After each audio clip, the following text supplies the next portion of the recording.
चलो देखो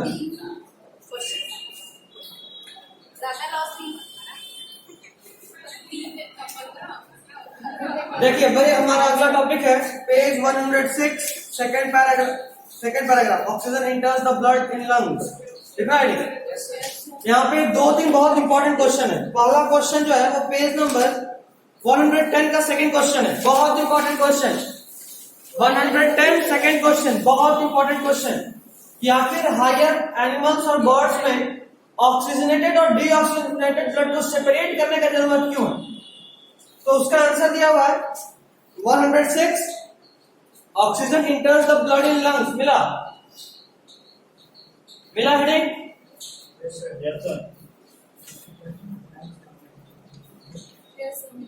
पहला point, the separation of the right side and the left side of the heart is useful to keep oxygenated and the deoxygenated blood from mixing. पहला point,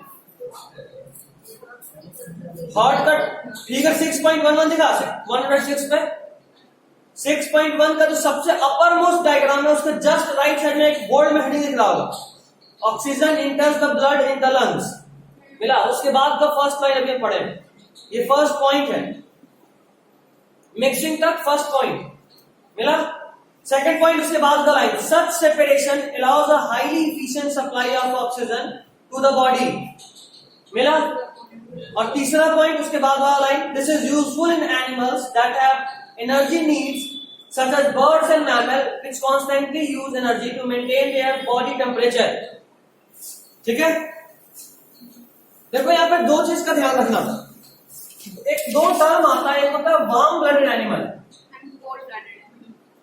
हम लोग कैसे हैं, warm blooded या cold blooded? Warm blooded.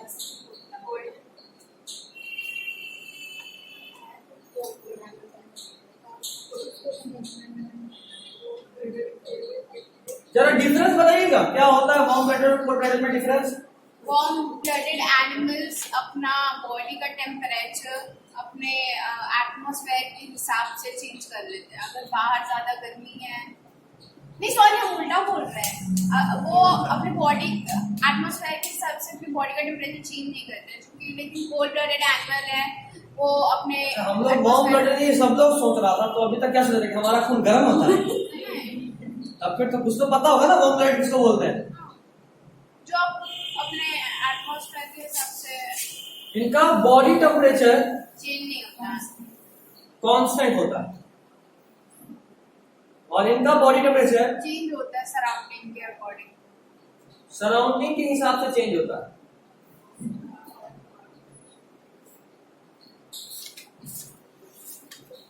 ठीक है, मतलब क्या भाई, मतलब ये कि अगर बाहर जैसे भी गर्मी है, मान लो बाहर का टेम्परेचर भी 100 डिग्री सेल्सियस हो, 100 डिग्री कुछ ज्यादा नहीं होगा, लेवल में रखते हैं कि समझ सके, 40 भी ज्यादा हो गया, 38 मानते हैं नॉर्मल है ना बिहार के लिए 38, तो 38 डिग्री सेल्सियस है, तो क्या हमारा बॉडी टेम्परेचर भी 38 हो जाता है? नहीं, हमारा बॉडी टेम्परेचर जितना गर्मी में था उतना ही ठंडा में भी रहता है, मतलब कांस्टेंट। और कांस्टेंट बॉडी टेम्परेचर रखने के लिए हमको एनर्जी का रिक्वायरमेंट होता है, उस एनर्जी को रिक्वायरमेंट को लगातार फुलफिल करने के लिए जरूरी है कि हमारा ब्लड जो है वो ऑक्सीजनेटेड बिल्कुल सेपरेट हो, ताकि जैसे ही वो ऑर्गन में गया तो तुरंत से ऑक्सीडाइज करे फूड को और एनर्जी प्रोवाइड करे। एनर्जी तो किसी भी फॉर्म का हो सकता है ना, हीट एनर्जी प्रोवाइड करे उस वक्त जब बॉडी टेम्परेचर बढ़ाना होगा, या हीट एनर्जी को एब्जॉर्ब भी कर सकते हैं। जैसे मान लो पसीना निकालता है बॉडी, पसीना निकालने का कारण क्या है? पसीना मतलब पानी आपके बॉडी पे आएगा और वो पानी आपके बॉडी से हीट को एब्जॉर्ब करेगा और इवेपोरेट हो जाएगा। 9th में आप यही पढ़ते ना, अगर लिक्विड गैस में चेंज होगा तो वो तभी हो सकता है जब उसको लैटेंट हीट ऑफ वेपराइजेशन मिले। तो जो पसीने का पानी है वो आपके बॉडी से लैटेंट हीट ऑफ वेपराइजेशन को खींचा और एटमॉस्फेयर में चला गया, तो आपका बॉडी का हीट कम हुआ, मतलब आपका बॉडी का टेम्परेचर डाउन हुआ। बिल्कुल, तो हम लोग चूंकि लगातार बॉडी टेम्परेचर मेंटेन करते हैं, इसलिए जरूरी है कि हमारे बॉडी को लगातार एनर्जी मिलता रहे, और इसके लिए जरूरी है कि हमारा ऑक्सीजनेटेड ब्लड बिल्कुल अलग रहे। अब देखो इसका हम एक और एग्जांपल लेके समझा रहे हैं। ओके यह है तुम्हारा हार्ट और यहाँ पे है तुम्हारा ऑर्गन, बॉडी का कोई ऑर्गन है। अब तुम ऐसे सोचो कि यहां से 10 ml मिक्स्ड ब्लड गया है ऑर्गन में। मिक्स्ड ब्लड मतलब ऑक्सीजनेटेड एंड डीऑक्सीजनेटेड दोनों, ठीक है। और एक कोई दूसरा हार्ट है किसी और ऑर्गेनिज्म का, उससे उसके ऑर्गन में ब्लड गया है जो कि 10 ml ऑक्सीजनेटेड ब्लड। हम लोग सब जान रहे हैं कि ठीक है ये वाला ज्यादा इफिशियंट है ना। जान रहे थ्योरेटिकली, समझ में नहीं आ रहा कि क्यों इफिशियंट, हम सब जाते हैं। देखो 10 ml मिक्स ब्लड है, मतलब क्या, 10 ml में से मान लो 8 ml ऑक्सीजन वाला होगा और 2 ml CO2 वाला होगा। ये तो बहुत अच्छा ब्लड फिर भी बोले कि चलो 10 में से 8 ऑक्सीजनेटेड था, 2 ही डीऑक्सीजनेटेड था, ठीक है। तो जब ये 10 ml इस ऑर्गन तक पहुंचा तो इस ऑर्गन को एनर्जी कितने से मिला, सिर्फ 8 ml वाले से। बाकी 2 ml तो यहां आया भी लेकिन वेस्ट था। और इस वाले कंडीशन में 10 ml ब्लड जरूर आया लेकिन 10 का 10 ml यूज हुआ। 10 का 10 ml यूज हुआ मतलब 10 का 10 ml ब्लड के साथ जो ऑक्सीजन आया था वो ऑक्सीजनेशन के प्रोसेस में गया, मतलब रिस्पायरेशन में, और एरोबिक रिस्पायरेशन हुआ और एनर्जी मिला। यहां वाले केस में सिर्फ 8 ml ऑक्सीजन जो था, 8 ml ब्लड के साथ जो ऑक्सीजन आया था वो एरोबिक रिस्पायरेशन में गया और एनर्जी मिला, है ना। ज्यादा एफिशिएंट कौन होगा, ज्यादा जल्दी एनर्जी कौन प्रोवाइड करेगा, जाहिर सी बात है ज्यादा ऑक्सीजन मिलेगा। हमारे बॉडी में ये वाला कंडीशन इसलिए मेंटेन किया जाता है, इसीलिए जरूरी है कि ऑक्सीजनेटेड और डीऑक्सीजनेटेड ब्लड बिल्कुल सेपरेट हो, क्योंकि सेपरेट होने पे सिर्फ ऑक्सीजनेटेड ब्लड को हम ऑर्गन तक पहुंचाते हैं और उससे एनर्जी बहुत तेजी में मिलता है। यहां तक ठीक है, कोई दिक्कत? चलिए नेक्स्ट इज 3 पॉइंट हो गया। अब डबल सर्कुलेशन का बात आता है। कल डबल सर्कुलेशन क्या होता है हम समझा दिए थे, है ना, बताए थे कि डबल सर्कुलेशन क्या होता है। अभी आपके पास 5 ग्रुप का नाम है। सबसे पहले फिश, उसके बाद एम्फीबिया, उसके बाद रेप्टाइल्स, उसके बाद apps and lastly the best mammals.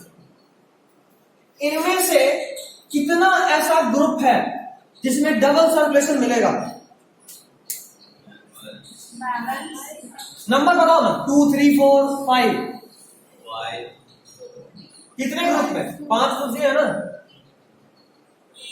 बताइए टोटल में से कितनों में है? पहला ऑप्शन है 2 ग्रुप में मिलेगा, दूसरा ऑप्शन 3 ग्रुप, तीसरा 4 ग्रुप और चौथा है 5 का 5 सब में मिलेगा। पहला option, first option double circulation किसमें किसमें मिलेगा? सिर्फ 2 ग्रुप में। एनसीईआरटी सब लोग पढ़ा है ना, ऑप्शन नंबर 2। एनसीईआरटी सब लोग पढ़ के आ रहा है, तो फिर बताइए आंसर। Option number 2।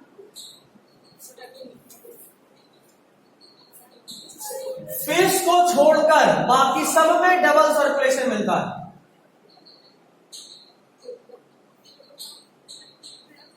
फिश को छोड़कर 3 कैसे, 1 2 3 4, फिश को छोड़कर बाकी सारे ग्रुप्स में डबल सर्कुलेशन मिलता है। फिश को छोड़कर बाकी सारे ग्रुप में डबल सर्कुलेशन। देखो इन दोनों में कंप्लीट सेपरेशन होता है। किसका?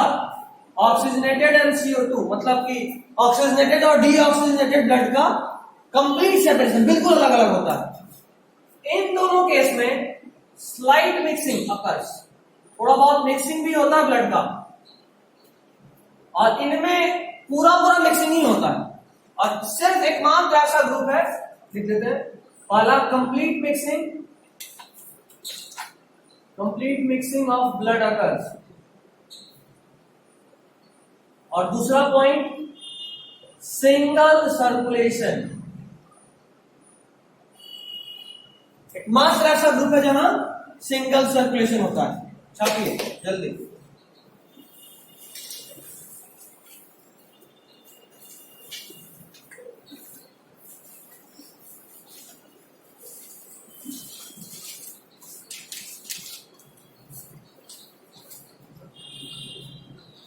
एनसीईआरटी पढ़ कर आ रहे हो तो उससे पूछा हुआ क्वेश्चन नहीं छूटना चाहिए। तुम लोग उसको भी नहीं बता पा रहे हो, गलत है। फिर अब आप सही से नहीं पढ़ रहे। चलिए आगे बढ़ते हैं। अब थोड़ा सा ब्लड प्रेशर का बात कर लें। ब्लड प्रेशर का लॉजिक बड़ा सिंपल है। ब्लड प्रेशर का लॉजिक बड़ा ही सिंपल है। अब खुद सोचो, इतने बड़े पाइप से अगर ब्लड फ्लो कर रहा है, राइट से बात थोड़ा नॉर्मल होगा। उसके बाद आपको चैन नहीं आ रहा था, सामने मान लो कोई बिल्ली या कुत्ता गुजर रहा था, आपको चैन नहीं आता, तो उसको भी थोड़ा पानी पड़ा ही देते हैं। क्या किया, उसको दबाया। माउथ जितना छोटा होगा उतना ज्यादा फोर्स से पानी निकलेगा, उतना दूर तक जाएगा, है ना। बिल्ली भी सोचती होगी अच्छा अगला जन्म में हम इंसान बनेंगे ना, कुआं में डुबा डुबा के नहवाएंगे, हमको तो पाइप से नहवा रहे हो।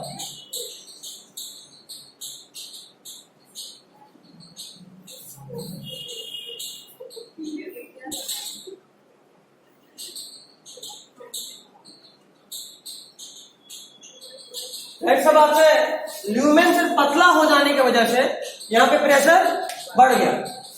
हमारे बॉडी में भी यही होता है। मान लो ये ब्लड वेसल है और आपको फास्ट फूड, चाउमीन, घी, है ना, पराठा खाने का बहुत अच्छा आदत है, तो यहाँ पे धीरे धीरे आपका फैट जमा होना शुरू होगा।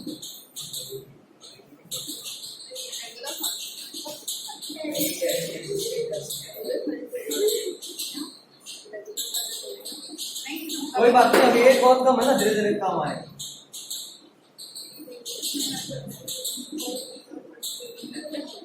देखो इस तरह से आपका लीवर यहाँ पे पतला हो गया, ब्लड प्रेशर यहाँ पे बढ़ने लगा। अच्छा, उसके अलावा कई बार कुछ लोग प्रोटीन ये सब ज्यादा खाते हैं, वो भी जमा होता है, और कई बार ये इतना ज्यादा जमा हो जाता है। अब देखो यहाँ पे ब्लड प्रेशर लगभग इतना ज्यादा कम हो गया कि ब्लड पास ही नहीं हो पा रहा है, हार्ट अटैक का कारण बनता है। एंजियोप्लास्टी का नाम सुने? एंजियोप्लास्टी नहीं सुने? हार्ट अटैक आने के बाद एंजियोप्लास्टी होता है। हाँ, उसमें जानते हो क्या करते हैं? आपके जान छोटा सा कट करेंगे, वहाँ पे बहुत बड़ा ब्लड वेसल होता है, वहां से पाइप घुसाना शुरू करते हैं, और जान के पास से आपका पाइप जो घुसा वो आपके ब्लड वेसल से होते हुए हार्ट तक पहुंचता है, समझे।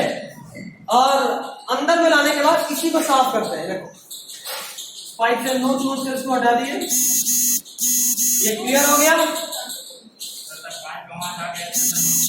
बिल्कुल हाँ, पाइप जान के पास से घुसता है और वहां से घूमते घूमते घूमते घूमते घूमते हार्ट तक आता है, और उसमें लेजर लाइट जैसे होता है, लाइट लेजर होता है, उससे कट करते हैं। ठीक है, ये जो कुछ भी जमा हुआ है, अगर फैट है तो उसे हटा देने पे हट जाएगा, प्रोटीन है तो थोड़ा हार्ड होगा, उसको लेजर से काटना पड़ता है। ठीक है, और वैसे उसको क्लियर करते हैं, और जब वो क्लियर होता है तो वापस से ब्लड प्रेशर नॉर्मल हो गया, ब्लड का फ्लो नॉर्मल हो गया। तो ठीक है, आप इसी को बोलते हैं एंजियोप्लास्टी। सर एंजियोप्लास्टी के बारे में हट जाता है क्या? सर एंजियोप्लास्टी के बारे में हट जाता है, बाद में हट जाता है, यानी ऐसे सांप की लगा लिया और फिर निकाल लिया, जब जैसे ब्लड फ्लो होना स्टार्ट होना आपने सब हो गया। हाँ ठीक है, और छोटा ऑपरेशन, ज्यादा बड़ा ऑपरेशन नहीं है, 6 से 7 घंटे का ऑपरेशन है। चलिए हाइपरटेंशन का एक क्वेश्चन लिख लीजिए फटाफट। 20 मिनट आज बात किए हैं, 25 मिनट लगातार पढ़ो। How is hypertension harmful? How is hypertension harmful and how it is caused?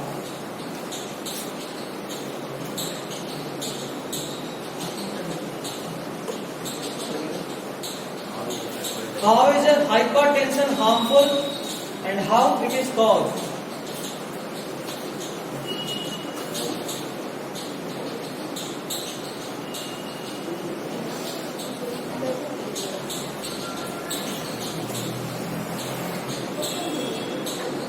Harmful कैसे और कैसे होता है? तो कैसे होता है तो बता दिए, हार्मफुल कैसे है उसके लिए देखिए, जो मोर टू नो वाला बॉक्स है, मोर टू नो वाला बॉक्स मिला, चलिए उसका last line, it can lead to rupture of an artery and internal bleeding. Internal bleeding बहुत खतरनाक चीज है, ठीक है। मान लो आपका उंगली कट गया तो आप यहाँ सैवलॉन डिटॉल लगा के ब्लड को रोक सकते हो, बट बॉडी के अंदर का ब्लड में से कोई फटा और वहां से ब्लड निकलना शुरू हुआ तो सबसे पहला बात कि आपको पता भी नहीं चलेगा अंदर में खून भरा है और सारा खून बह जाएगा। बहुत तरीके से कई बार ब्लड प्रेशर बढ़ा तो जो ब्लड प्रेशर से वो बर्स्ट करता है, फट जाता है, दर्द होगा, थोड़ा मोड़ा, थोड़ा पेन होगा, बट खून बह रहा है ये पता नहीं चलेगा। जाना पड़ेगा डॉक्टर के पास। कुछ ना कुछ सिम्टम होगा, खून अंदर में जमा होगा, स्वेलिंग होगा, ब्लड क्लॉट होगा, ब्रेन में। अच्छा, ब्रेन में ब्लड क्लॉट स्ट्रोक का नाम सुने हो? यही तो होता है, इंटरनल ब्लडिंग हुआ और वहां खून का धब्बा जम गया, यही तो दिक्कत होता है। ब्रेन इतना सॉफ्ट है कि बाल उठाओ और उसमें से सटाते जाओ, बाल उस ब्रेन को छेद करता हुआ पार हो जाएगा। ब्रेन इतना सॉफ्ट होता है, सोच लो। तो वहां पे खून का अगर एक धब्बा जम गया तो ब्रेन को बहुत डैमेज कर देता है और इसलिए ब्रेन स्ट्रोक, पैरालिसिस ये सब होता है अक्सर। हेमोरेज, हाँ सर ब्रेन में थोड़ी क्यों वहां ब्लड प्रेशर नहीं होता? अगर मान लीजिए हाथ बात में कुछ नहीं। अच्छा, इंटरनल ब्लीडिंग का बहुत कॉमन है, कई बार अंदर में खून का काला धब्बा जमता है स्किन पे, वो हाँ बाद में ब्लू हो जाता है, वो भी इंटरनल ब्लीडिंग है लेकिन वो अपर सर्फेस पे। अब सोचो, जहां ब्लड जमता है वहां पे फूल जाता है। अब सोचो तो बॉडी का कोई ऑर्गन है वहां पे ऐसे ब्लड जम गया तो फूलेगा तो बाकी सेल्स को दबाएगा ना, दबाएगा तो वहां का सेल डेड होगा। अगर ऐसा ही ब्रेन में हुआ, ब्रेन का कुछ भी सेल डेड हुआ तो ब्रेन स्ट्रोक, पैरालिसिस, ऐसे क्या आता है? डॉक्टर के पास आइए, जो करना वो करेगा। बताए तो कई बार टेंशन से ब्रेन स्ट्रोक या बीपी बढ़ गया ज्यादा, या कई बार एक्सीडेंट हुआ, एक्सीडेंट होने के बाद खून बह जाना ज्यादा बेहतर है, क्योंकि अगर अंदर में ब्लड क्लॉट तो ज्यादा टेंशन। क्या तू जो बोल रहा हो सही है, कंफर्म हो? कहाँ है? कहाँ है बुक पे? कहाँ? सेकंड लाइन से last blood pressure, blood pressure second line, artery. Blood pressure is much greater in the arteries than in the vein. सही बोल रहे हो ना? नहीं सर, इसके बाद contraction of artery of third line last second line. Second, अच्छा second arterioles. अच्छा, ये अभी बता दें, थोड़ा दिन समझ में आएगा, थोड़ा दिन समझ में आएगा। उसी का है सर, हाइपरटेंशन ना माइग्रेन इस वजह बोलने को बॉडी में कभी कुछ भी हो सकता है बट नॉर्मली नहीं होता।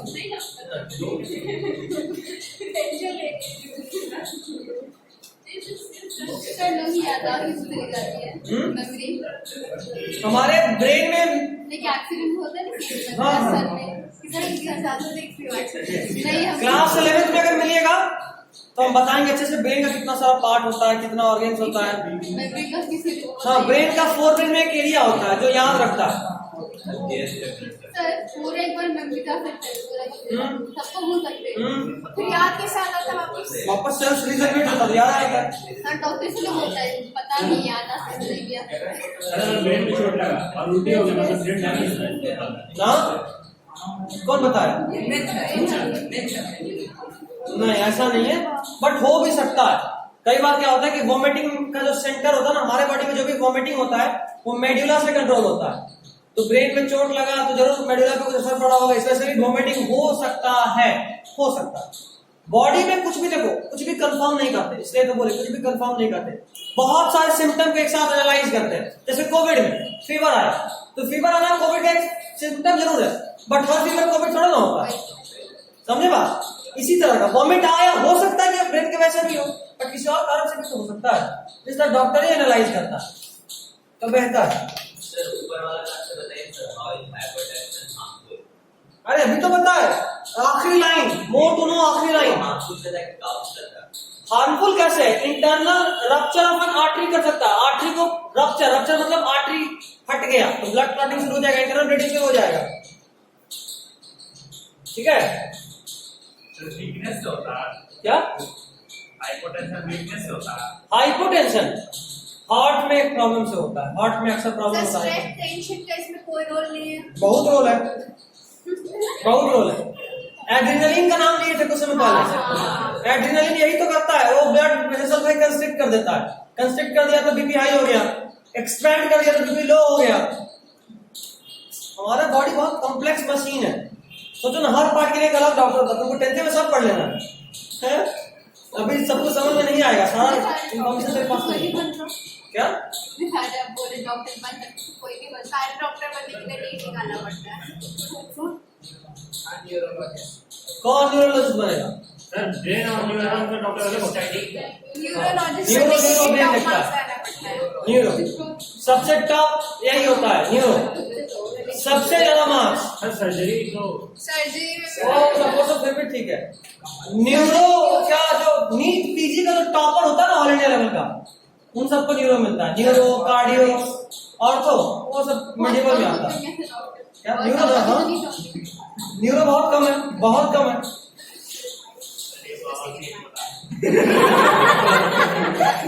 वो सब सर्जन करता है, सर्जन। और क्यों बोला सर इसने? सर्जन हीमोरॉइड्स बोलते हैं उसको, हीमोरॉइड्स। और ये इतना भी हंसने वाला बीमारी नहीं है, सबसे कॉमन बीमारी में से एक है। सबसे कॉमन बीमारी हीमोरॉइड्स। होता क्या है सर? क्या होता है, एनस के पास ना जो ब्लड वेसल होता है वो स्क्रैचिंग की वजह से बर्स्ट हो जाता है। तो जो भी स्टूल आता है उसके साथ स्टूल ज्यादा ब्लड पास आउट होता है और हाईली पेनफुल। सुनने में बस मजा आता है बट बहुत भयानक है, बहुत भयानक। और एक और बात ये भी जान लो कि सबसे कॉमन बीमारी है, क्योंकि इसका कॉज कॉन्स्टिपेशन है। कॉन्स्टिपेशन से होता है। यही तो अंतर है डॉक्टर और डॉक्टर बनने के प्रोसेस में। हाँ, तू बोल रहा है। चलिए अगला, difference between artery and when. लिख तो जल्दी, बात बहुत हो गया, जल्दी लिखो, कोई बात नहीं। Difference between artery and when. Difference between artery and when. एक तरफ आर्टरी, बहुत बात आज की हो, अब कुछ भी कोई नहीं बोलेगा हमको छोड़ के। अभी तो बोल रहे हमको छोड़ के बोले, सुने नहीं सुने? आपके सब बोलते हैं, आपको काम क्वेश्चन नहीं करेंगे। नहीं, काम का क्वेश्चन। तुम लोग अभी एमबीबीएस करना चाह रहे हो?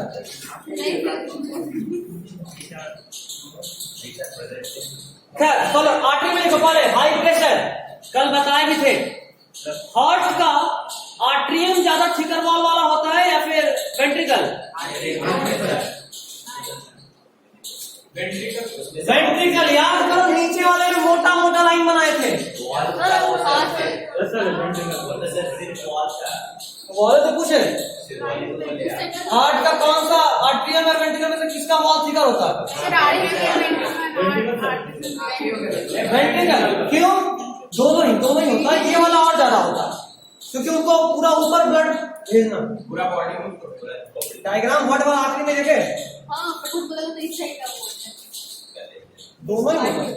हाँ, प्रेशर आ गया। नहीं, थिकर, थिकर। हाँ, तो वेंट्रिकल दोनों थिकर है। दोनों को हम एक साइड का सब नीचे वाला तो वेंट्रिकल है। तो वेंट्रिकल ही तो बोल रहे हैं आप आर्टरीज हो, हम। आर्टरीज बोल रहे हैं, आर्ट्रियम नहीं। वेंट्रिकल से ब्लड जो कैरी करता है बॉडी में, कौन करता है? आर्टरी। तो वेंट्रिकल से चूंकि हाई प्रेशर रिलीज हुआ ब्लड, तो अगर वेन्स या फिर जो सोचो कि जो भी पाइपलाइन हमारे बॉडी का है, अगर वो पतला रहा तो फट जाएगा। जरूरी कि वो मोटा हो, और वो मोटा हो इसलिए आर्टरीज को मोटा थिकर वॉल बनाते हैं, थिकर वॉल, ताकि वो बर्स्ट ना करे। सर आर्टरी ऑक्सीजनेटेड ब्लड रहता है। हाँ अगर वेन डीऑक्सीजनेटेड। हाँ, लिखवाते हैं ना पहले, आर्टरी हाई प्रेशर। दूसरा पॉइंट, डोंट हैव वॉल। अब इसे समझ लेना, हाई प्रेशर मतलब हम आर्टरी का हाई प्रेशर नहीं बोल रहे हैं। आर्टरी के अंदर जो ब्लड फ्लो करता है वो हाई प्रेशर में होता है, इतना समझना होगा। Next is don't have valve. Valve नहीं होता, वॉल्व VALVE। वॉल्व नहीं होता, ठीक है। वॉल्व नहीं होता का मतलब ये देखो, यहां से ब्लड, मान लो हम बहुत हाई प्रेशर में ब्लड को भेज रहे ऊपर, तो आराम से ऊपर जाएगा। बट मान लो पैर से ब्लड हार्ट की तरफ आ रहा है, तो वहां पे प्रेशर क्या बहुत हाई होगा? नहीं। थोड़ा थोड़ा मान लो ब्लड जमा हुआ तो थोड़ा थोड़ा वाटर लेवल बढ़ा, बट वो डाउन भी तो आ सकता है। इसीलिए वेन्स में क्या था, वॉल होता है, बंद कर दिए, इतना हाइट में पहुंचा बंद कर दिए, तो अब और ऊपर ही जाएगा, नीचे जाने का ऑप्शन नहीं। तो इसलिए आर्टरी में वॉल्व नहीं होता, जरूरत ही नहीं पड़ता, वेन में वॉल्व होता। तो आर्टरीज में लिखिए डोंट हैव वॉल्व। नेक्स्ट लिखिए carry oxygenated blood, carry oxygenated blood, carry oxygenated blood. Next point, have thick and elastic wall, have thick and elastic wall, have thick and elastic wall, elastic wall, इनका जो wall होता है ना, artery का जो wall, देखो ये artery है, इसका ये जो wall है ना, ये वाला, ये मोटा होता है। तो सब उल्टा क्या सुन रही है? तुम सुनी क्या बोली? तभी तो बोले, तू उल्टा क्या बोल रही? वॉल को वॉल समझ रही, वॉल को वॉल समझ रही, सुन लिया? मेरा काम गलत है, कितना बार बताया है? हो गया। नेक्स्ट, अब वेन लिखो, वेन। अब वेन, आर्टरी का बात हो गया, वेन। वेन में लिखे पहला लो प्रेशर, सबका उल्टा लिख लो ना, हमसे कितना बोलवाओ। Low pressure, have valve, deoxygenated blood, thin valve,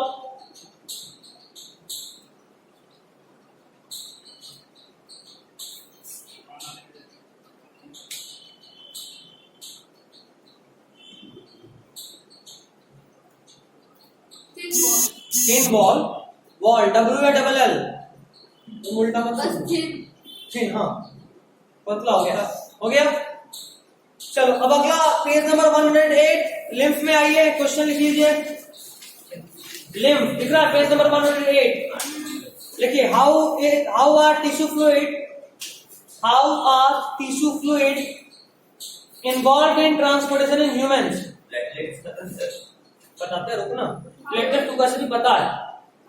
how are tissue fluid involve in transportation in humans. How are tissue fluid involved in transportation in humans? Most probably Sunday को आपका हम टेस्ट लेंगे, जितना कुछ पढ़ा चुके आप आज तक, आज या समझो ये चैप्टर था, अभी तक जितना भी पढ़े सबका टेस्ट एक साथ, संडे क्लास और उसके बाद टेस्ट।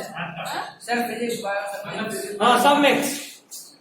केमिस्ट्री का 3 चैप्टर जो पढ़ा दिए, फिजिक्स का 2 चैप्टर जो पढ़ा दिए और बायोलॉजी का ये चैप्टर, सब मिला के टोटल 6 चैप्टर का टेस्ट होगा। हाँ तो केमिस्ट्री का 3, पहला पीरियोडिक और कार्बन, फिजिक्स का 2 और बायोलॉजी का ये 1 घंटा सब्जेक्टिव लेंगे, डिसाइड करेंगे, मूड पे डिपेंड करता है।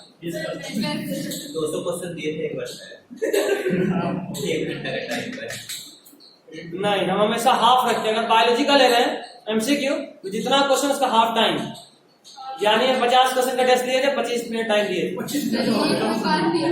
और श्योर सर्किल भी टेस्ट लिए हुए ना, 50 question 25 minute with negative marking. यहाँ जो लेंगे वो सब्जेक्टिव होगा, ये ऑब्जेक्टिव नहीं होगा। नहीं, सब्जेक्टिव में कैसा नेगेटिव मार्किंग? मूड पे डिपेंड करता है।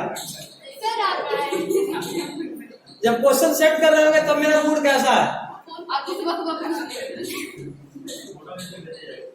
और टेस्ट अगर देने नहीं आए किसी भी कारण से, अगला 2 क्लास ना यहाँ बैठने देंगे और ना रिकॉर्डिंग भेजेंगे।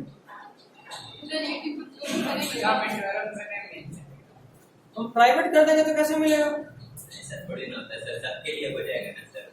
नहीं, जिनके पास जो आया है ना उसको हम नहीं, लिंक वाला भी नहीं, स्पेशली ईमेल आईडी पे भेजेंगे। ईमेल आईडी और सर कोई अपना ईमेल ही शेयर कर दिया तो पॉसिबल नहीं है। अगर शेयर किया तो आप कभी भी किसी भी तरीके से फंस सकते हैं। सर एक बार में वो वीडियो भी अब ऐसा तो नहीं लिख सकते हैं। बाद में पास आगे मेरे पास है, कभी भी फंस सकते हो, स्क्रीन रिकॉर्ड कर सकता नहीं हो। उसको उनका ईमेल आईडी स्क्रीन रिकॉर्डिंग से इतना बड़ा हो जाएगा, फाइल इतना बड़ा हो जाएगा उतना स्पेस ही नहीं हो, मेरा 14 GB देगा। भर देगा, भर देगा। 2 दिन का बात है ना, बहुत बड़ा हो जाएगा। तुमको पता है 1 घंटे का लेक्चर 10 GB का हो जाता है, जब भी कट करके करते हैं तब 10 GB उसको हम कंप्रेस करते हैं तब जाके वो आता है। सेकंड आगे बढ़ो सर की बात के बाद। सर मिशन क्या होता है? क्या लिम्फ बता रहे हो ना। क्वेश्चन लिखिए, how are tissue fluid involve in transportation in human. Page 108 lymph वाला पूरा पैराग्राफ इंपॉर्टेंट है, सर 1% का पूरा बता रहे हो ना। चैप्टर का नहीं, आलू खरीदने नहीं आया है, दूध पे कम लीजिए, ठीक है। अब जो हम बनाने वाले हैं बोर्ड पे, ये अभी तक जितना कुछ पढ़े हो उन सबका समरी है और सिर्फ एक डायग्राम में समझाने वाले हैं। बेहतर होगा कि आप कॉपी में बनाइए, अच्छा रहेगा। Pen, diagram with pen. देखो इधर, रुकिए आप, हम बहुत प्लानिंग करके पहली बार हम बता रहे हैं, आपसे पहले कभी हम ऐसे नहीं बताए। पहले बताने की नहीं, साथ साथ आज सुबह में बहुत प्लानिंग की है, इसको बहुत सिंपल करने का, तब जाके सिंपल हुआ है। 20 मिनट लगा सोचने में। 20 मिनट का बदला करेगा। नहीं यार, अभी तक हम कभी किसी को भी इस तरीके से नहीं बताए, और हमको लगता है कि अभी तक का मेरा इन्वेंशन में बेस्ट इन्वेंशन है इस टॉपिक को समझाने का। हम लोग स्पेशल सोचने देने को पहले वापस एक बार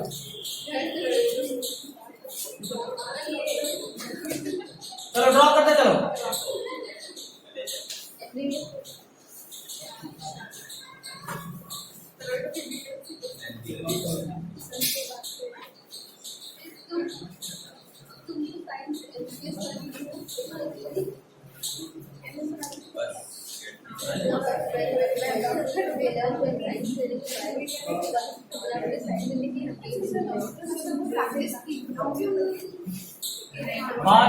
बात नहीं, तो बच्चा नहीं हो यार, जब बोल रहे जब पढ़ाए जब काम करें तो साथ साथ हो, सब बात है।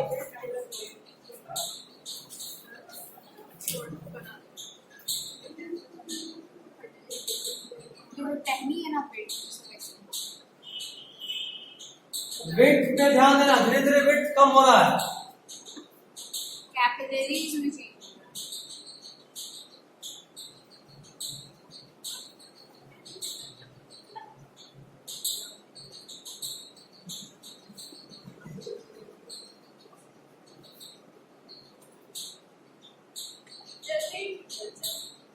कॉपी में बार बार करें, कॉपी में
परसों बोलने में कुछ फायदा हुआ था?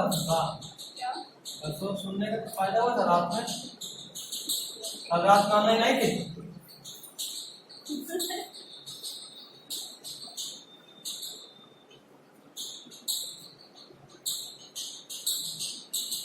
हमेशा चेक करते हैं। तुमको क्या मजाक लग रहा था? इतना बार स्टार्टिंग से बोल रहे थे। हम जल्दी से आते तो पहले आपसे हम रात में बहुत ही पढ़ते रहते हैं, तब बीच में ब्रेक में फोन उठता है। नो, ब्रेक में फोन मतलब टीवी देख लो, फोन मत देखो। टीवी नहीं, फोन नहीं, फोन नहीं देखना है। तुम कंप्यूटर चलाओ, मूवी देख लो, जो करना कर, अपने फोन नहीं होना चाहिए। 12 बजे 1 बजे रात में घर में टीवी कंप्यूटर चलाएंगे, मूवी का सामान लगा देंगे। फोन चलाते पकड़ लेना। अरे एक बार हम बस बात करें तो घर क्या दुनिया से बाहर भेज सकती हैं। बस एक बार में भड़काने वाला होना चाहिए, जो बहुत अच्छा कैटलिस्ट बदल रात है। में पढ़ने की नहीं देगी। हाँ, वो भी ज्यादा सेफ है।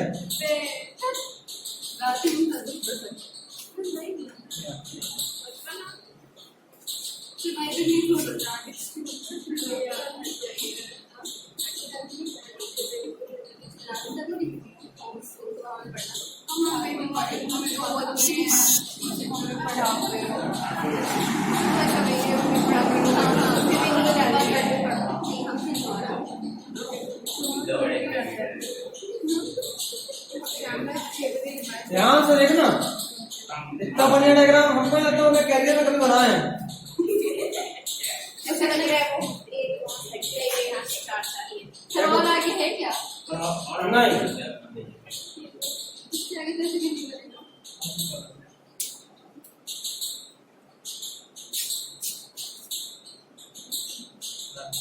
ऐसे और आगे कर सकते थे जैसे यहाँ किए, बट बात समझ गए वही बहुत है।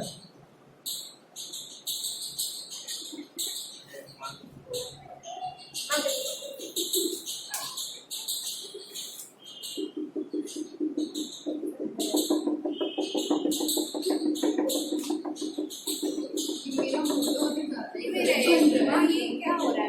बार बार करें, थिकनेस पे ध्यान देना, मोटा पतला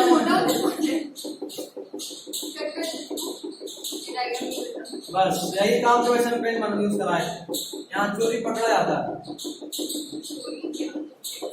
एक बार में नहीं बना तो चोरी ही है। मेरा पेड़ बन गया है। इसका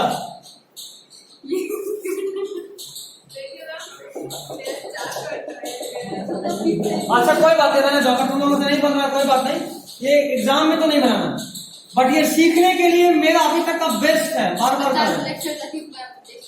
हाँ, इसको एक बार स्क्रीनशॉट ले लेना, आराम से घर में बना लेना। ये मेरा अभी तक का बेस्ट इनोवेशन है, बार बार कर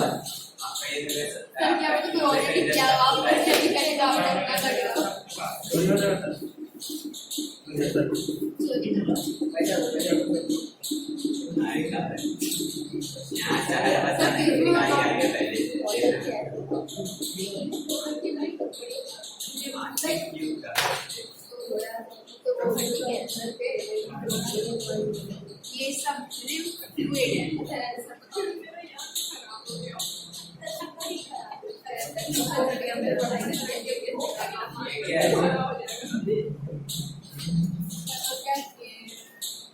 बता रहे, सुनो अब सब लोग सुनो, जिसका बना ठीक है, नहीं बना तो भी ठीक है, जितना बना उतना रहने दो, ज्यादा टाइम नहीं लेंगे।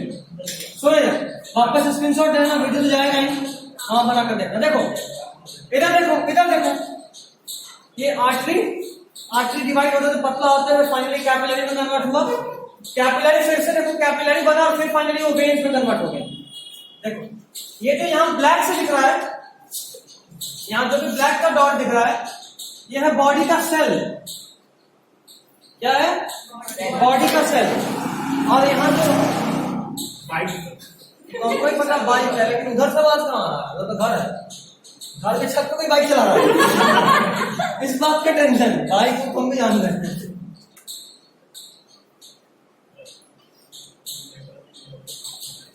न्यूट्रिएंट्स देखो, जाहिर क्या ब्लैक दिख रहा है कोई? अच्छा ठीक है, देखो इधर सुनो, इधर सुनो। मान लो इतने बड़े से घर में गेट से हमको ये इतना बड़ा वाला पाइपलाइन लेके आना है, मतलब ये कि हमको इस घर में वाटर सप्लाई चाहिए और पाइप जो है वो इतना बड़ा, तो क्या गेट से पाइप आएगा? नहीं आएगा। मतलब अगर जहां हमको पहुंचाना है न्यूट्रिशन सेल, उससे ज्यादा बड़ा अगर वो पाइपलाइन हो जाए तो वो पाइपलाइन सेल के अंदर न्यूट्रिशन पहुंचा सकता है क्या? नहीं। अब हम ऐसा क्यों बोले? देखो ये एक सेल है ना, और ये ब्लड वेसल सेल से मिलकर बना हुआ, बहुत सारा सेल मिलकर ब्लड वेसल बना है। मतलब ब्लड वेसल एक बात होता है ना कि सेल से बड़ा होगा, और अगर सेल से बड़ा होगा तो ब्लड वेसल सेल के अंदर जा सकता है क्या? नहीं। मतलब यह कि पाइपलाइन घर के अंदर नहीं आ सकता।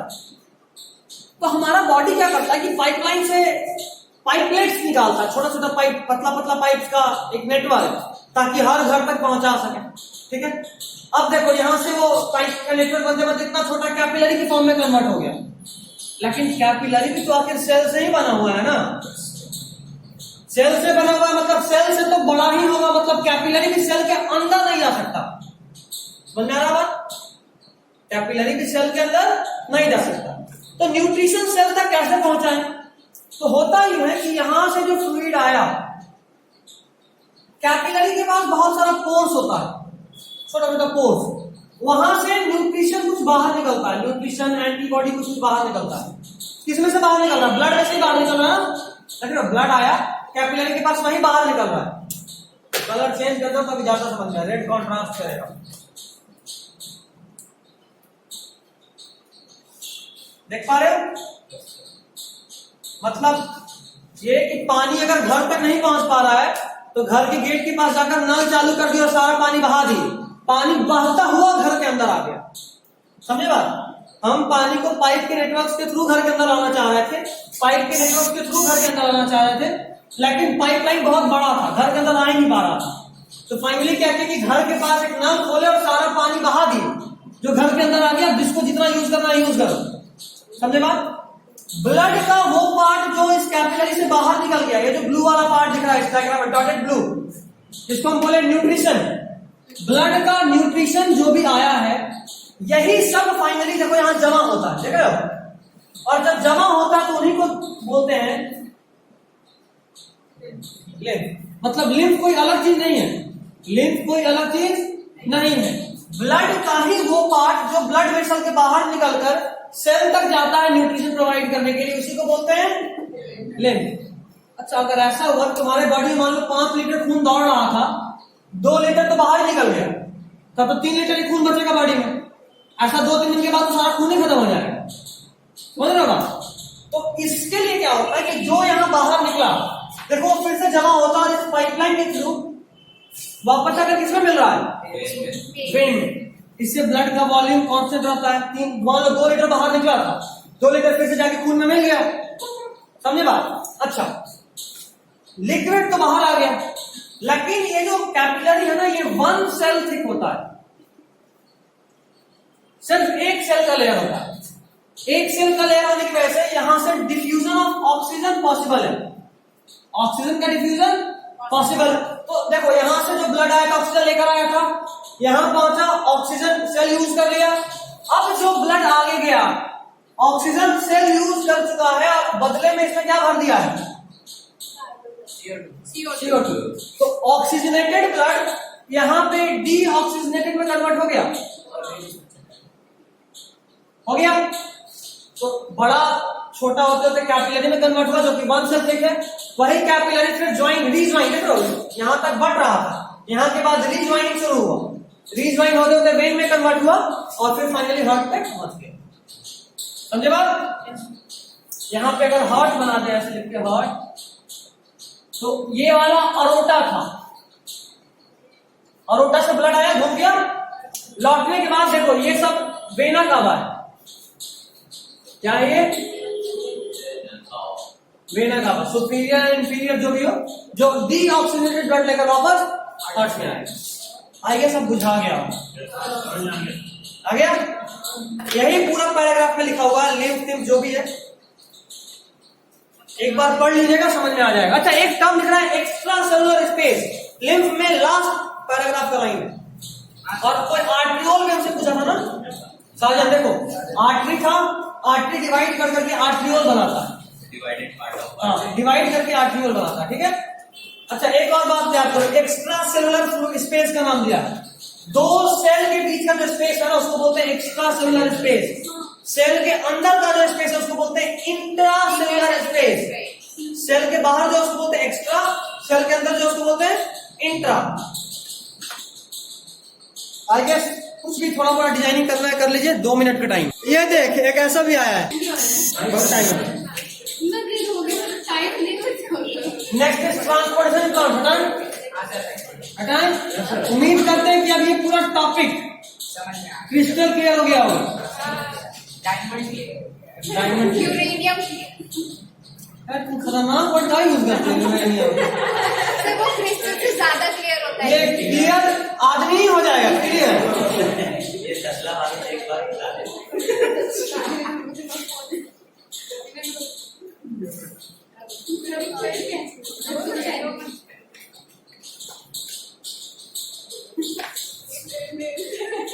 क्या हुआ? अभी 11 बजने में 10 मिनट कम है, लेकिन कम से कम आधा घंटा और पढ़ाएंगे। कम से कम बोले, कम से कम आधा घंटा और अधिक हो सकता है। 9 बजे सर वो प्लांट के डॉक्टर को पता है क्या? प्लांट के डॉक्टर हाँ क्या बोला प्लांटोलॉजी फ्राइडे यार ठीक है, मुझे ब्रेक देंगे यही नमाज में।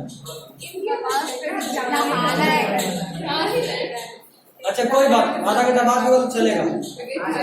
सुनो इधर, ट्रांसपोर्टेशन प्लांट। प्लांट में ट्रांसपोर्टेशन का 2 तरीका। 9th में पढ़े हुए तो हम दनादन निकालेंगे। किसी को दिक्कत नहीं जाएगी प्लांट में तो बताओ, तो फ्लो होंगे। हाँ सुना हुआ नाम से तक जानते हैं। ऐसे वैसे सुनने में अच्छा लग रहा है, समझ में कुछ नहीं आ रहा। ये सर है, जाइलम का फूल होता है और फ्लोएम का भी फूल होता है। चारों का फंक्शन बता दो। जाइलम एसेंसाइल फाइबर कंपेनियन सबका अलग कोई ऐसा तो नहीं है जाइलम फ्लोएम सुन के बोल रहा अच्छा प्लांट में होता तो इतना याद है और कुछ याद नहीं है। चलो तो पूरा ही बता रहे, देखो बोल रहे हैं, लिखवाएंगे नहीं। सुनो एक बार में ध्यान से, जाइलम एंड फ्लोएम 2 चीज ट्रांसपोर्टेशन के लिए। जाइलम से मेनली मिनरल्स और वाटर ट्रांसपोर्ट होता है, मिनरल्स एंड वाटर। फ्लोएम से फूड, वो भी कैसा जो वाटर सॉल्युबल है, वाटर सॉल्युबल, ठीक है। दूसरा बात, जाइलम में इसमें जो ट्रांसपोर्टेशन होता है वो यूनिडायरेक्शनल होता है, मतलब सिर्फ एक डायरेक्शन में, रूट से लीफ की तरफ सिर्फ ट्रांसपोर्टेशन होता है। जबकि फ्लोएम में जो डायरेक्शन ट्रांसपोर्टेशन होता है वो बाई डायरेक्शन। किधर किधर बताओ जरा? ऊपर नीचे। रूट से लीफ और लीफ से रूट दोनों, ठीक है। एनसीईआरटी लिखा है कि नहीं, कब किधर होता है? एनसीईआरटी कैसा लिखा है कि रूट से लीफ ट्रांसपोर्टेशन कब होता है और लीफ से रूट कब होता है? जरा बताओ कब होता है? रूट से लीफ की तरफ, अच्छा लीफ टू रूट होता है ट्रांसपोर्टेशन, नहीं होता।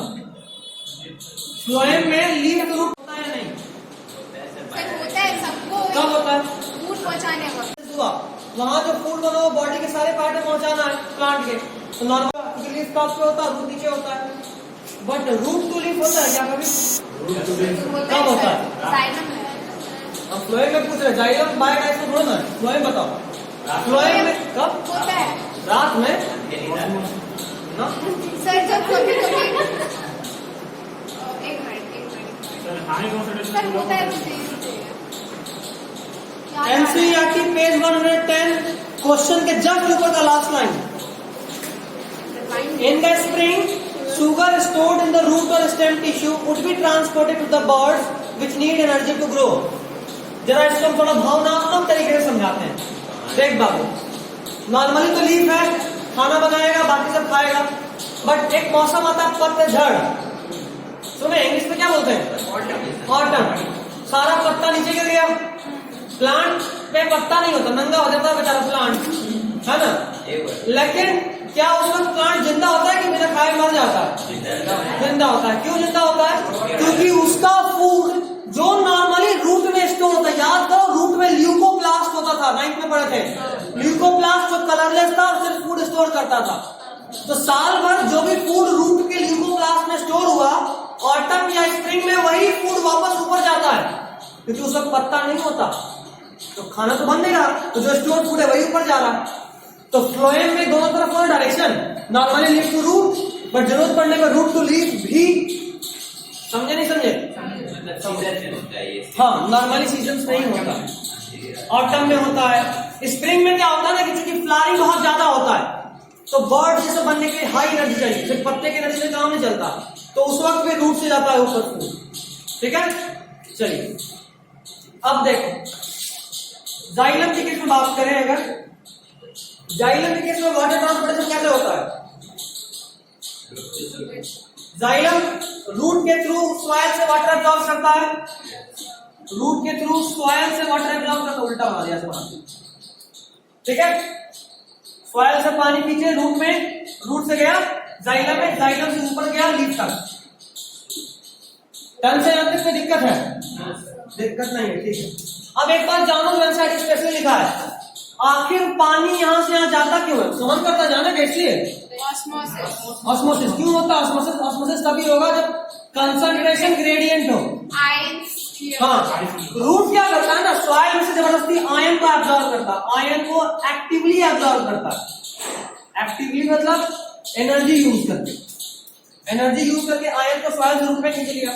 अब रूट में जैसे ही आयन आया, रूट में जैसे ही आयन आया, अब यहाँ पे कंसंट्रेशन आयन का बढ़ गया और उसको पूरा करने के लिए वाटर इधर से इधर ट्रांसफर होता है।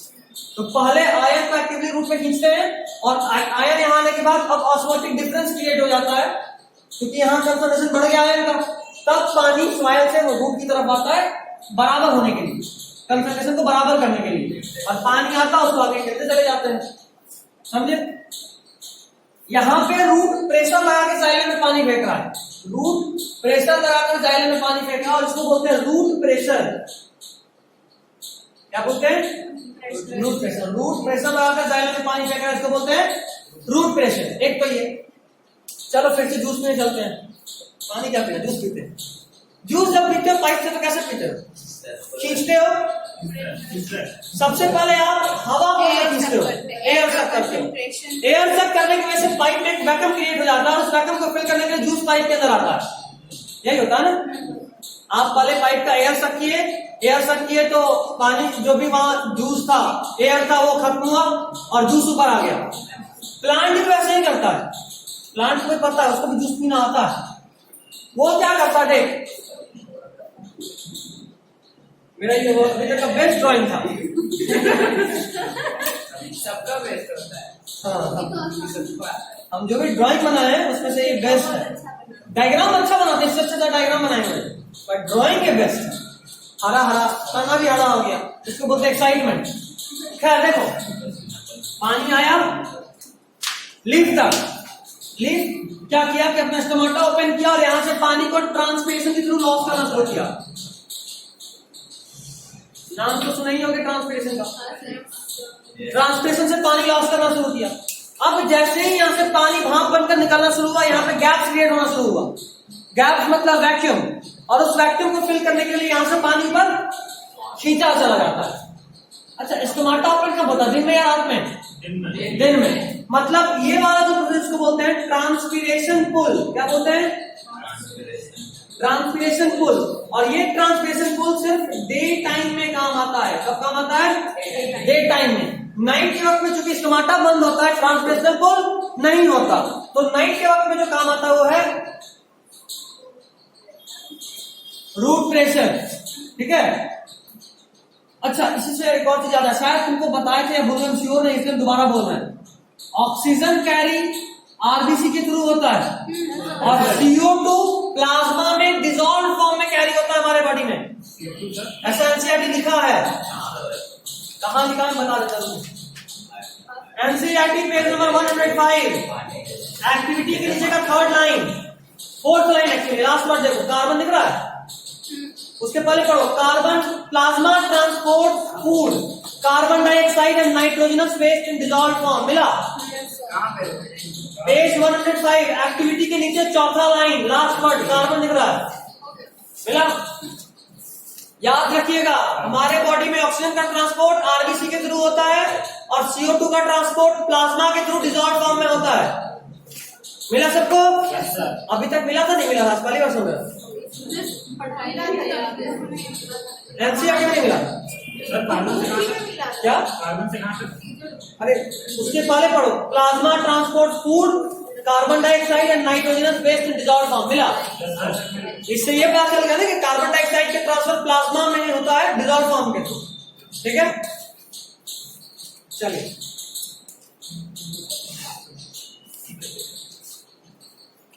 हो गया? यहां तक हो गया? Yes sir. दिन के समय में ट्रांसप्रेशनल कोण, रात के समय में रूट प्रेशर। हो गया? चलिए क्वेश्चन लिखिए पेज नंबर 109 में, जहां पेज दिख रहा है उसके जस्ट बगल में क्वेश्चन लिख लीजिए ऊपर में। What is transpiration? What is transpiration? Mention it's 2 positive impacts on plant. What is transpiration? Mention it's 2 positive impacts on plant.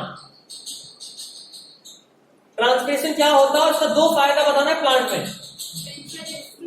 Positive impact on plant, positive impact on plant मिला, मतलब लिखिए। अब इसका पॉइंट देखिए, फर्स्ट पैराग्राफ जहां पेड़ का पत्ता उसके बगल में फर्स्ट पैराग्राफ का लास्ट वर्ड ट्रांसपिरेशन लिख रहा है, उस लाइन को पढ़िए। The loss of water in the form of vapour from the aerial, aerial मतलब वैसा पार्ट जो हवा में है।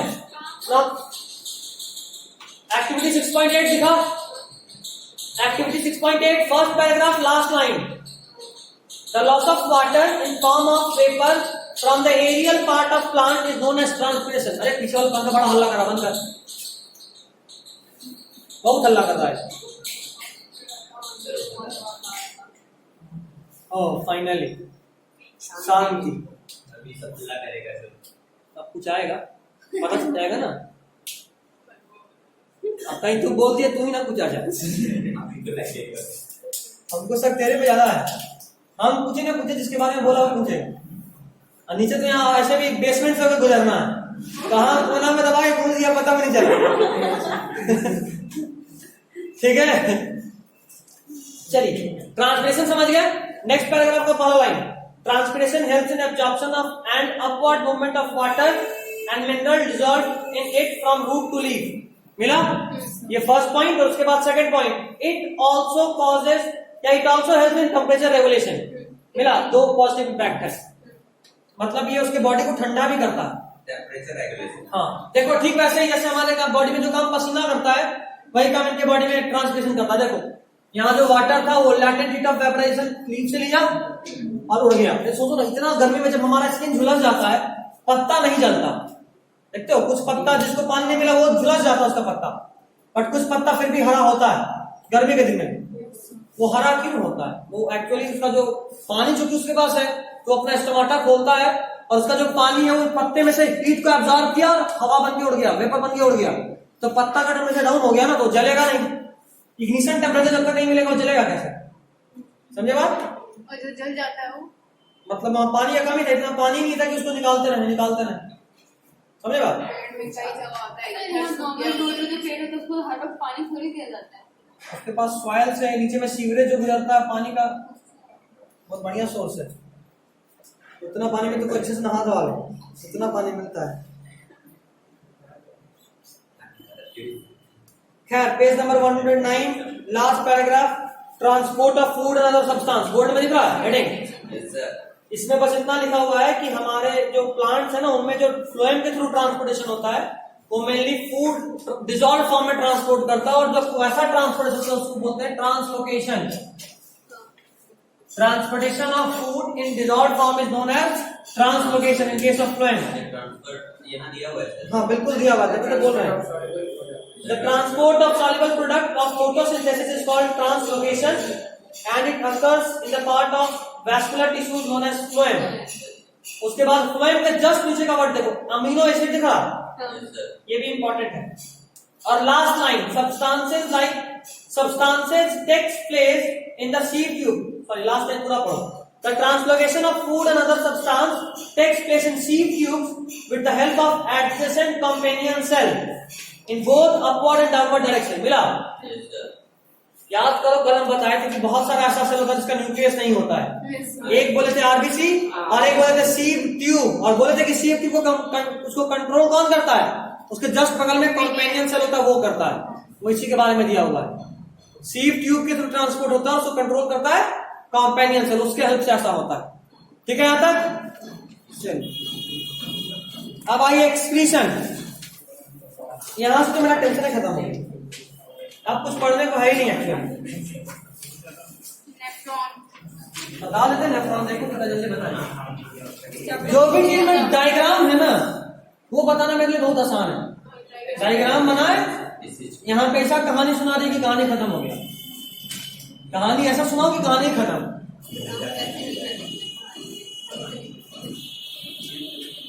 वैसे एक वर्ड से कितना सारा मीनिंग निकालते हैं बोलने के अंदाज से। ऐसा कई बार हम लोग को कुछ चीज समझ में नहीं आया, सर मुझे क्लियर हो गया, बोले सर क्लियर हुआ पता नहीं, लेकिन क्लियर जरूर हो गया है। इसका अलग ही मतलब क्लियर हो जाना।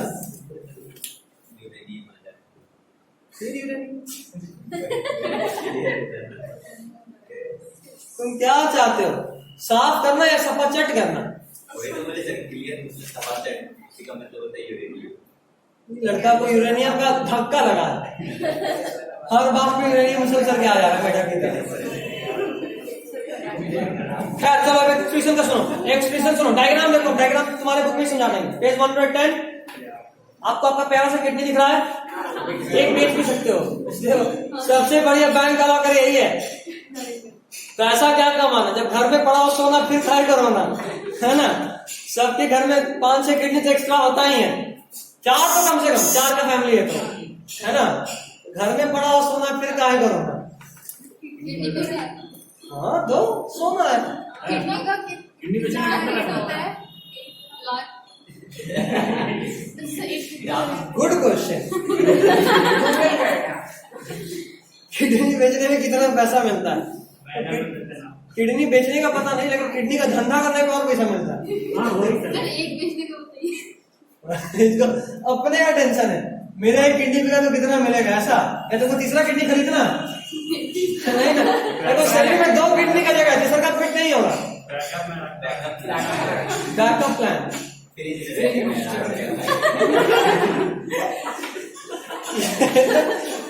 लीजेंड लेवल का हो गया यार, किडनी लेके आएगा फील्ड में जगेगा, कभी जरूरत पड़ा फ्रिज खोलने में कोल्ड ड्रिंक की किडनी लेंगे। फ्यूचर प्लानिंग है।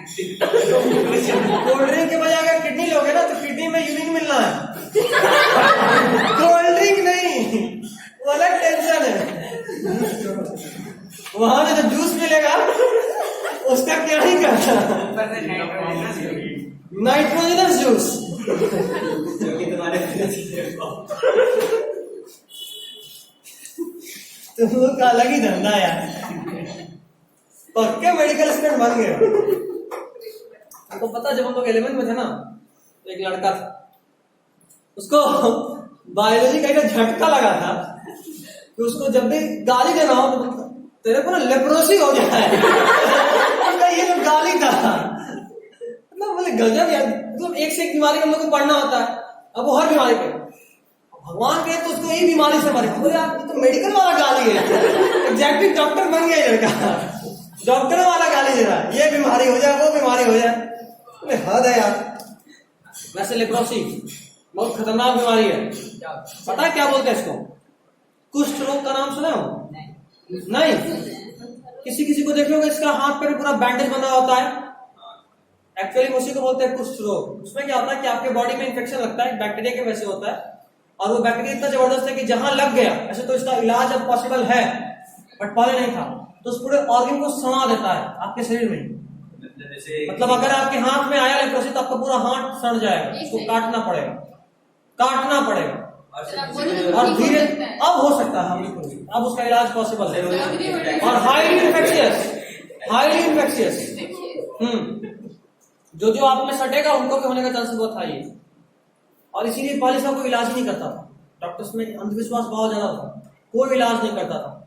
शायद आपका कभी बाबा आमटे के बारे में पढ़े हो या सुने हो, महाराष्ट्र में थे ये, इन लोगों के लिए एक रिवाइव सेंटर शुरू किए थे और इनको बहुत सारा प्राइज मिला हुआ है नेशनल लेवल पे। ये उस वक्त में काम शुरू किए थे जब इन लोगों को एकदम मरने के लिए छोड़ दिया था, घर का लोग बाहर निकाल रहा था, जाहिर सा बात है घर में रहेगा सबको हो जाएगा।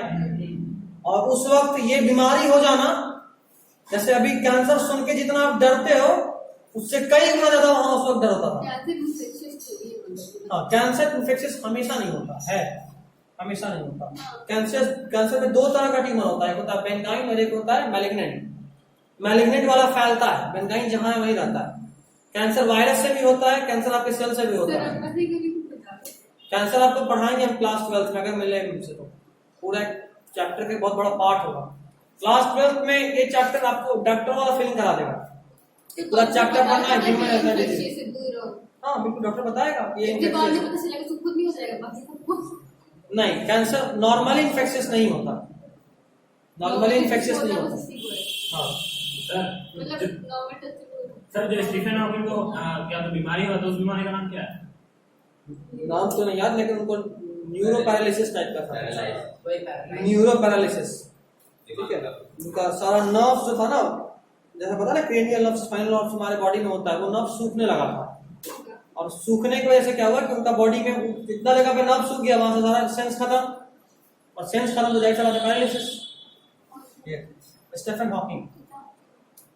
और स्टीफन हॉकिंग चूंकि इतने बड़े साइंटिस्ट थे और अमेरिका जैसे कंट्री में थे, उनका जैसे जैसे ऑर्गन बेकार हो रहा था, अमेरिकन गवर्नमेंट उस ऑर्गन को एक रिप्लेसमेंट दे रहा था, मैकेनिकल रिप्लेसमेंट। उनका आवाज खत्म हो गया तो मशीन के बल पर बोलते थे, उनके पास मैकेनाइज्ड वॉइस था।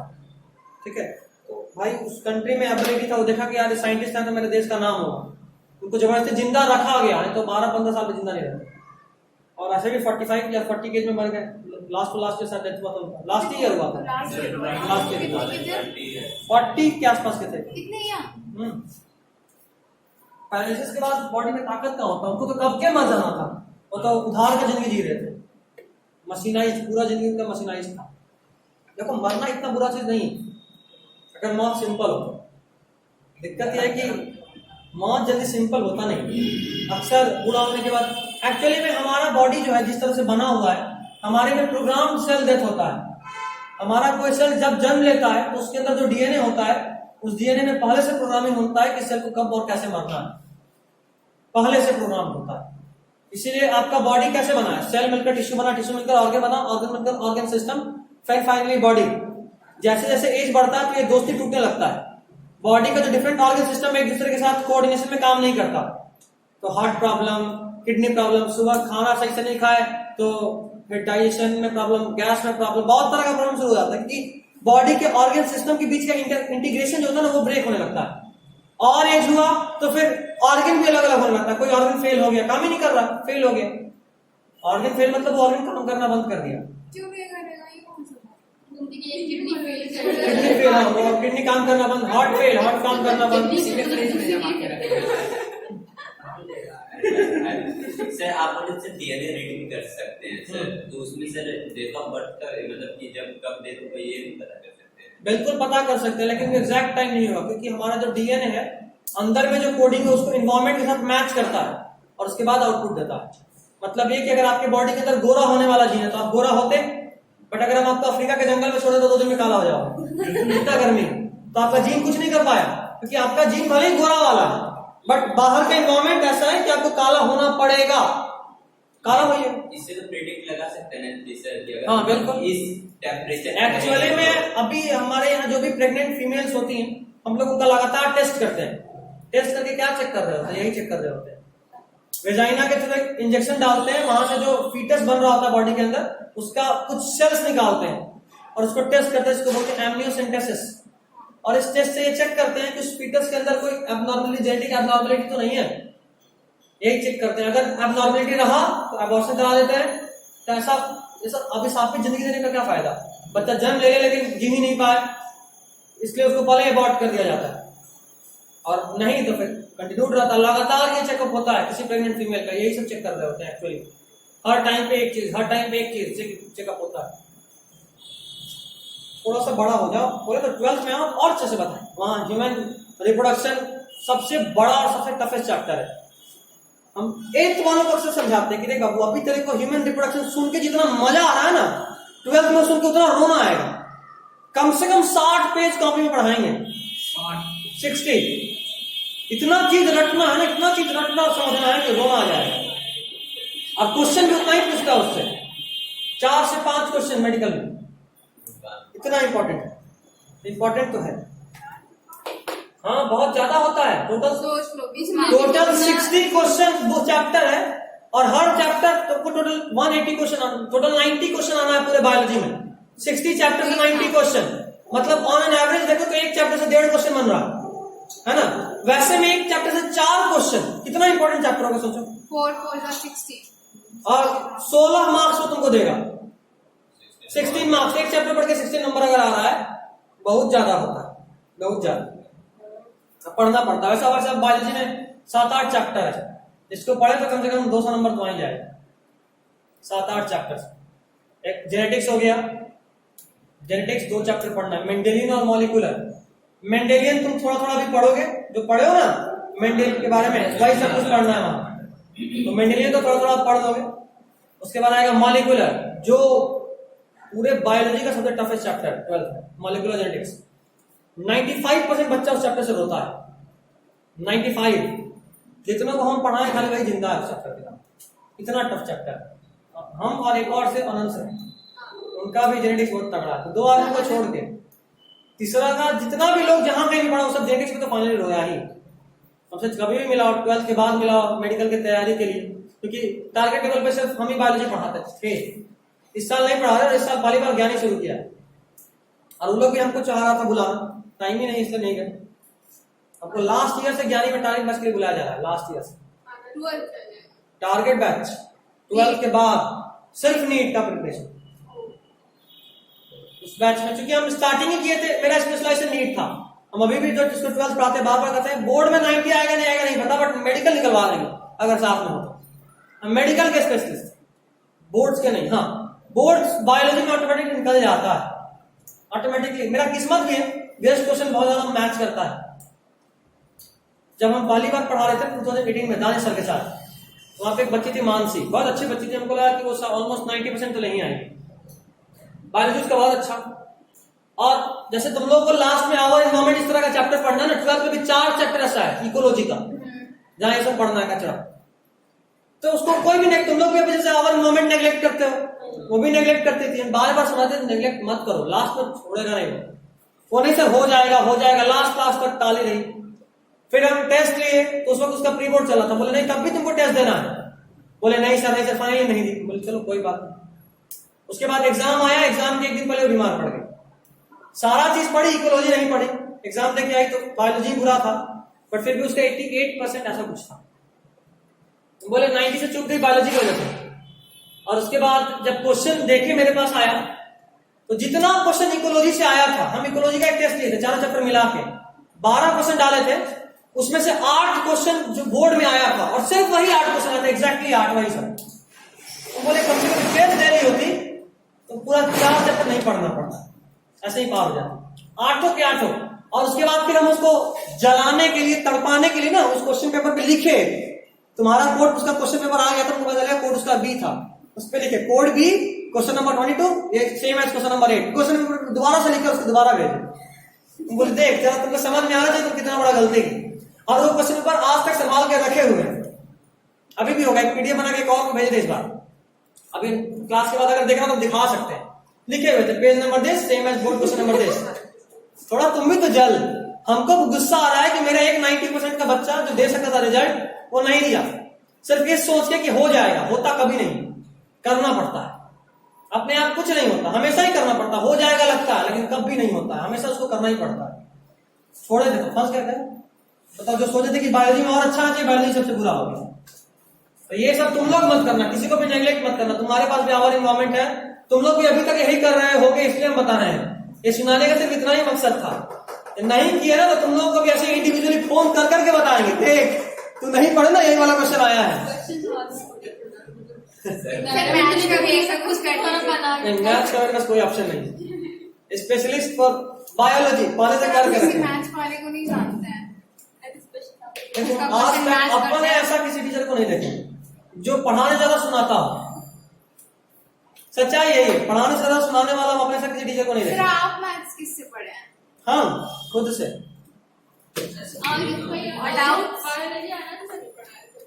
हमको आखिरी का 6 महीना उनको टीचिंग लाइन में हम ही लेके आए थे। जब डेमो देने आए थे श्योर सक्सेस में, शुरुआत तो श्योर सक्सेस से किए थे। जब डेमो, अनंत सर रहते थे, चले गए मुंबई। बैंकर्स में भी पढ़ा है। हाँ, हमको पता। उनको जब पहली बार वो पढ़ाने आए थे, उस वक्त हम 10th में थे, और वो डेमो देने आए थे तो साइनेप्स पढ़ाए थे, और हम ही उनको सेलेक्ट किए थे कि हाँ ठीक है, टीचर ठीक है। उनके पहले 5 टीचर हम रिजेक्ट किए थे। आया ना भाई, इसको कुछ नहीं आता है। 5वां ये है, इनके साथ लंबा बातचीत हुआ, उसके बाद फाइनली सेलेक्ट किए थे। जाहिर सा बात है हम सेलेक्ट किए थे, मतलब खुद भी अच्छा खासा आता था, पिक्चर में तो दम होगा ही। नॉलेज का गारंटी नहीं लेते, बट उनका समझाने का तरीका गोबर को भी कुछ बना सकता है, इतना बढ़िया समझाते हैं। समझाने का तरीका उनका बहुत जबरदस्त है, बहुत जबरदस्त। क्योंकि स्टार्ट जब वो किए थे तब उतना, चूंकि फार्मा लाइन के थे तो उनको उतना एनसीईआरटी का नॉलेज नहीं था। धीरे धीरे पढ़ के तो अब इतने मास्टर हो गए कि क्या करना, तो ऑल इंडिया लेवल के टीचर बन गए। बहुत अच्छी टीचर, बहुत अच्छा समझाते हैं, समझाने का उनका कोई तोड़ नहीं। मतलब हम अच्छा समझाते हैं, हमको पता है, बट वो हमसे भी कम से कम 2-3 गुना अच्छा समझाते हैं, इतना हमको पता है। अगर वो पूरी 8 क्लास कुछ भी नहीं पढ़ा है इसने। हाँ 8th क्लास हमें नहीं, हम तो घुसेंगे ही नहीं क्लास में, हम तो पढ़ाए नहीं, हम तो घुसेंगे ही इस बार से, टाइम ही नहीं। बस बैठ जाते थे तो पास कर देते थे, बस बस गया। लास्ट में जाकर मांगो तो वीडियो चला दी, देखो हाँ, एंजॉय दसो, खुद बैठे हुए हैं। अच्छा टीचर है, बहुत अच्छा टीचर है। अभी बात होता है। हाँ लास्ट ईयर हम उनके साथ पढ़ाए हैं, एक सेंटर पे अगल बगल के रूम में, उनका अलग बायोलॉजी, मेरा अलग बायोलॉजी। हम लोग का मेन अप्रोच अलग था, उनका समझाने का अप्रोच था, मेरा क्वेश्चंस का अप्रोच था। हमको क्वेश्चंस का आइडिया ज्यादा होता है, हमको पता होता है कि नीट में इस चैप्टर से ये टॉपिक से यही क्वेश्चन पूछेगा, तो पूछेगा तो नहीं पूछेगा। हमको ईयर वाइज क्वेश्चन याद है एक्चुअली, ये क्वेश्चन 2016 में पूछा था, ये क्वेश्चन 2015 में पूछा था, ऐसे करके इतना बार दिए हैं, इतना बार क्वेश्चन बनाए। तो मेरा स्पेशलिटी बिल्कुल अलग है उनसे। हम नीट के हैं, वो ओवरऑल बोर्ड्स के हैं, एनसीईआरटी। हम पहले एक्स्ट्रा खूब पढ़ाते थे, खूब एक्स्ट्रा पढ़ाते थे, इतना कि तुम कहीं का एग्जाम तो मेरे कॉपी से बाहर का एक क्वेश्चन आ नहीं सकता ऐसा। अब तो हम छोटा करना शुरू करें नोट्स, हर साल कुछ ना कुछ छोटा करते हैं, ताकि चूंकि अब पूछता कम है तो पढ़ना भी कम पड़े, है ना। पूछ रहा है इतना लेकिन पढ़ रहे इतना, तो क्या फायदा। सर आपने नीट क्यों छोड़ दिया? क्या नीट क्यों छोड़ दिया? नीट क्यों छोड़ दिया? क्योंकि एक तो टाइम अधिक हो गया, और दूसरा मेरा और भी बहुत सारा सब्जेक्ट है जिसमें मुझको मजा आता था, जैसे बायोटेक। चले क्या उधर बायोटेक में क्या होता है? बायोटेक में डीएनए को जोड़ के एक नया ऑर्गेनिज्म बनाते हैं। फेज 3 में मानवर देखे, मानवर बायोटेक वालों का काम है। मार्केट प्लस ऐसा असली में बन सकता है सर? बिल्कुल हाँ, बिल्कुल। आज मेरा 12:30 से क्लास भी है, वो भी आ रहा है, सिंपल पहला क्लास है आज लाइव जाएंगे कर, इसलिए दिन सारा कुछ छुट्टी दे दी आज, जो है लाइव। सर किसी का डीएनए चेंज होगा, अपना डीएनए बनाना, अपना डीएनए बना सकते हैं? बिल्कुल, पर बहुत आसान नहीं है। किसी और का डीएनए बनाने चमकाते रहो। करते हैं एक्चुअली। पता है हम लोग का जो ऑर्गन ट्रांसप्लांट होता है ना, वो एक्चुअली पिग के अंदर बनाया जाता है। अब सोचो तुमको किडनी चाहिए, तो क्या किसी इंसान में किडनी छीन लोगे? नहीं, तो हम अपना डीएनए को ना पिग के अंदर इंस्टॉल करते हैं, और पिग के अंदर हमारा डीएनए बन जाता है। फिर उसको ऑपरेट करते हैं, वहां से अपना किडनी निकाले और ह्यूमन में फिट कर दिए। किडनी डोनर भी तो होते हैं ना, फिर ये ले सकते हैं, लेकिन मैच करेगा इसमें कोई गारंटी नहीं है। बहुत लंबा प्रोसेस मैच करना। हमारे में किडनी एग्जैक्टली तब मैच करेगा जब हमारा कोई जुड़वा भाई या बहन हमको किडनी डोनेट किया हो। जुड़वा बात खत्म हो गया। इसलिए नॉर्मली फेल करता है किडनी ट्रांसप्लांटेशन, नॉर्मली फेल करता है एक किडनी जिंदा रह सकते हैं, एक दवाई के साथ, लेकिन लाइफ कम से कम 10 साल कम हो जाएगा। सर जो मशीन वाला हीमोडायलिसिस बताते हैं रुक क्या कभी कभी कैसे मिल जाता है कि किस्मत, और वो भी ऐसे नहीं मिलता। अरे 11 में आया, बहुत डिटेल में पढ़ते हैं। 11 टॉपिक कैंसर, किडनी ट्रांसप्लांटेशन 11 में पढ़ना है, बताओ मेरे। ठीक है सर। सर अभी ये बताइए। अभी ये बता देख, क्या नहीं पता। देखो ये डायग्राम सबसे फास्ट बनाते हैं। नट्स लग रहा है।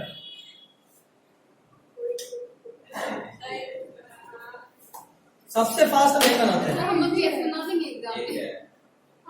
किडनी है रे, तुम नेफ्रॉन बोल रही है, नेफ्रॉन और किडनी में डिफरेंस ये है। हम भी बोल रहे हाँ हैं। हाँ, बिल्कुल। तो आलू लगे।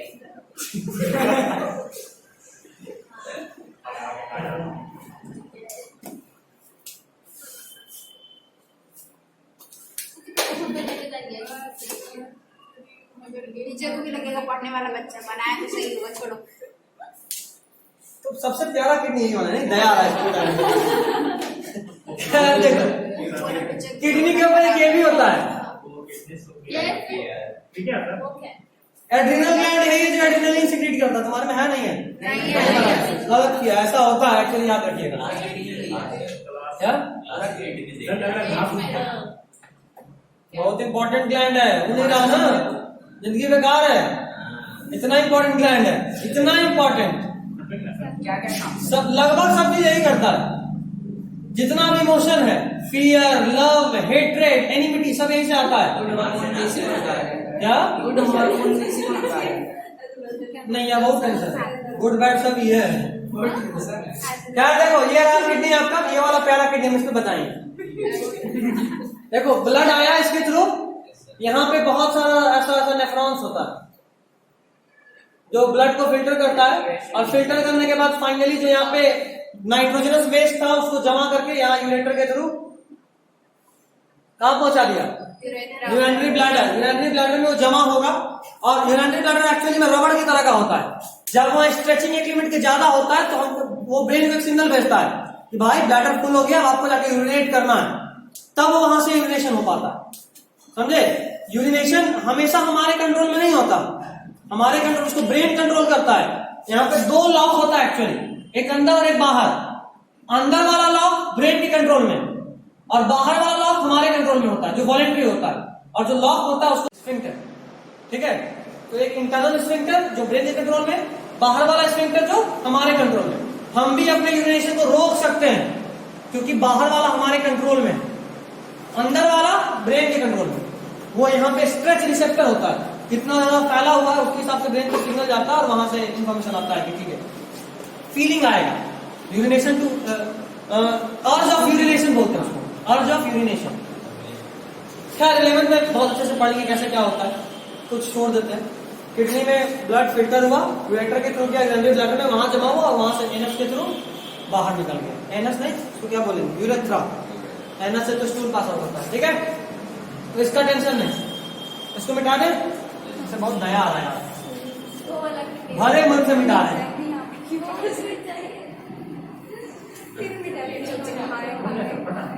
हाँ, एक्सेंट्रिक सिस्टम यही था।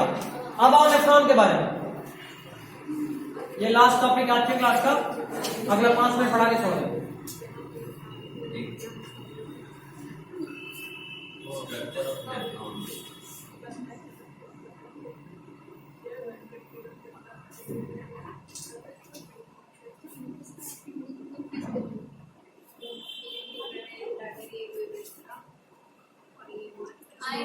I know the diagram. It is here. आओ, This is different. That is it. This. इतना अंग्रेजी कहाँ से शुरू हो गया? जरूर ऐसा बात करने की जरूरत है कि कोई और समझे, लेकिन नहीं, यहाँ तो सबको अंग्रेजी आता है। ऐसी बात हैं? तो इंग्लिश भी है, इंग्लिश नहीं आता।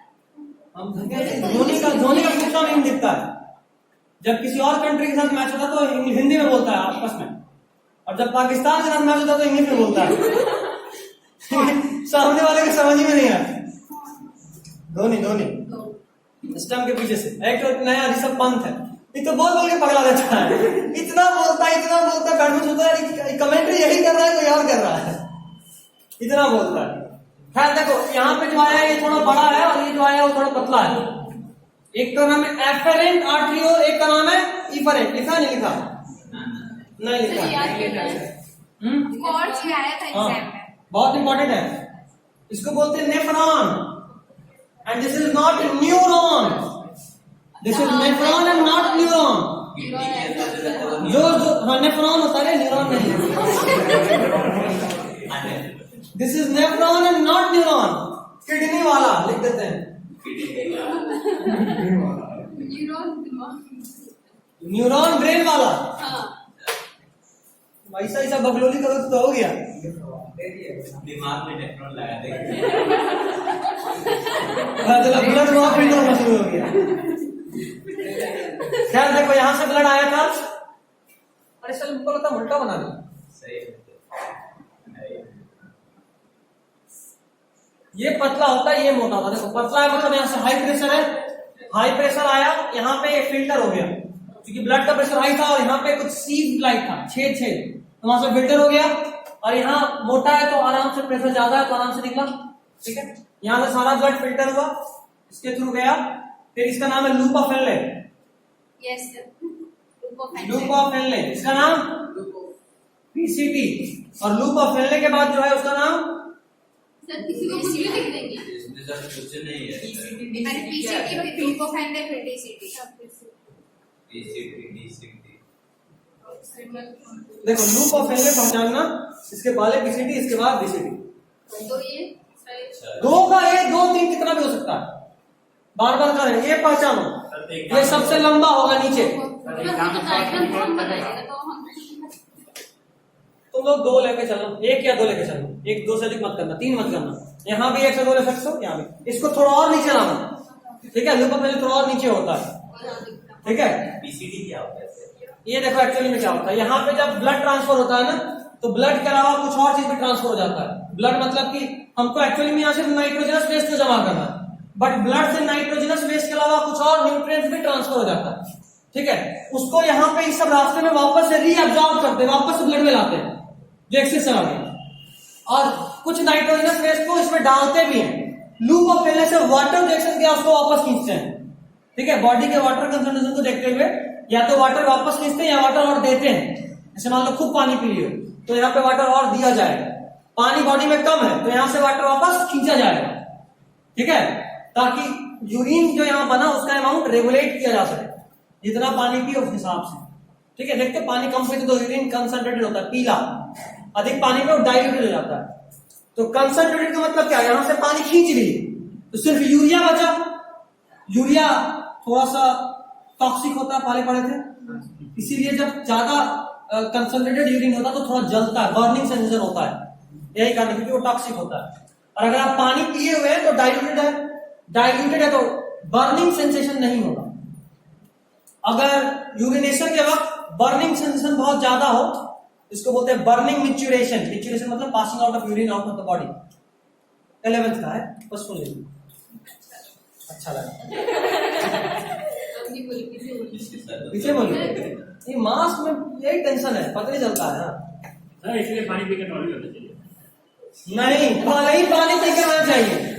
यहाँ पे यूरिन बनते वक्त में ये बात आता है, बन गया तब थोड़ा यूरिन ब्लैडर में थोड़ा पानी वापस डालेंगे ना, बनते वक्त पानी इसलिए हमेशा पीते रहना चाहिए। सर आप वहाँ कुछ और कुछ ब्रांच ऑफ रीनल आर्टरी, देखो यहाँ पे जो बीच से निकाले थे ना एक लाल रंग का जो किडनी में डाले थे, वो रीनल आर्टरी उसका नाम था।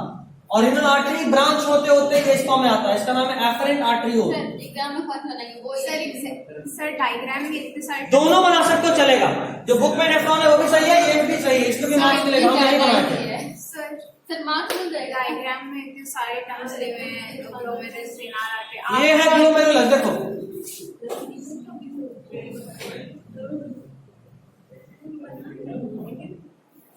ज्यादा टफ नहीं करना चाहते, इसीलिए ज्यादा नहीं लिख रहे हैं। सर ये सब जो टर्म्स दिया आफ्टर ऑल एनसीईआरटी में दिया, तो इससे भी उठा के पूछ सकता है question, what is the function of renal artery. बोलेगा एनसीईआरटी में ही था, देखो फिगर में। उनको पता है, उसका औकात से नहीं भाग सकता। रीनल आर्टरी का फंक्शन क्लास 11 का एनसीईआरटी में पढ़ना है, अभी कैसे पूछ देगा? क्योंकि डायग्राम में जो देता है वो भी तो पूछ लेता है ना। बट ये नहीं पूछ सकता, इतना हमको अंदाज है। आज है पर नहीं टाइम यार, पे लिखे नहीं आए, बहुत पूछेगा, डायग्राम पूछेगा, उसका तो औकात नहीं, ठीक है। Bye bye. नहीं अभी हीमोडायलिसिस पढ़ना है, अभी तो बता रहे हैं। हो गया? किडनी तो जब कैसे बताई थे, क्या किडनी हो गई थी बताई थी, से करके बताए तो थे ना अभी तक। थोड़ा सर जल्दी जल्दी फास्ट हटाए, लास्ट इज हीमोडायलिसिस। अरे वीडियो में देखिए क्या आदमी है भाई, स्क्रीनशॉट है ना। ऐसा थोड़ी ना। 11:30 हो गया, आधा घंटा लेट है, मेरा भी 12:30 से क्लास है।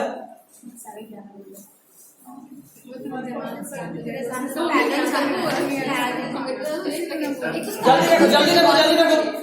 किसी आदमी का अगर किडनी खराब है तो क्या करें? इधर है ना स्टू, फिनिश। किडनी में एक्टिव होगा क्या जरूरत है? खराब हो गया नो रिस्क। डायलिसिस कराएंगे उसके बाद हमारा टंकी में डालने से पहले इतना लेट किया था 10 घंटे के बाद शुरू किया है।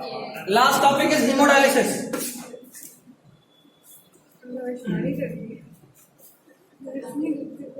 देखो अगर किसी का किडनी खराब है तो जाहिर सा बात है कि उसके बॉडी में नाइट्रोजनस वेस्ट का फिल्ट्रेशन नहीं होगा। उसके बॉडी में यहाँ पे एक छेद करते हैं, है ना, वहां से सारा ब्लड निकाल लेते हैं। बॉडी का पूरा ब्लड एक करके डालते भी रहते हैं। ऐसा कैसे टंकी में मतलब कि पानी भी डाल रहे हैं और पानी भी निकाल रहे हैं। That's it. रीजन देखो, यहाँ से ब्लड निकलना शुरू हुआ, यहाँ तुम ही हो। ठंडी लग रहा है ऐसे कौन सा ज्यादा मांस है यार, मैं भी नॉर्मल ही थोड़ा सा 19-20 का फर्क है, चलेगा। बोलो नहीं सर 1000-2000 का फर्क है, इतना अंतर है नहीं चलेगा। देखो यहाँ से ब्लड लाए, ब्लड जैसे ही बॉडी के बाहर आया है एयर के कांटेक्ट में आएगा, जम जाएगा। जमने से रोकने के लिए इसमें एक एंटीकोएगुलेंट डालते हैं, नाम है हेपारिन। हेपारिन एंटीकोएगुलेंट है, खून को जमने से रोकता है, ठीक है, एक्स्ट्रा आएगा। उसके बाद क्या करते हैं कि उसको एक पाइप के थ्रू फ्लो कराते हैं। पूरा पाइप पाइप के अंदर है तो फिर एयर के कांटेक्ट में कैसे है?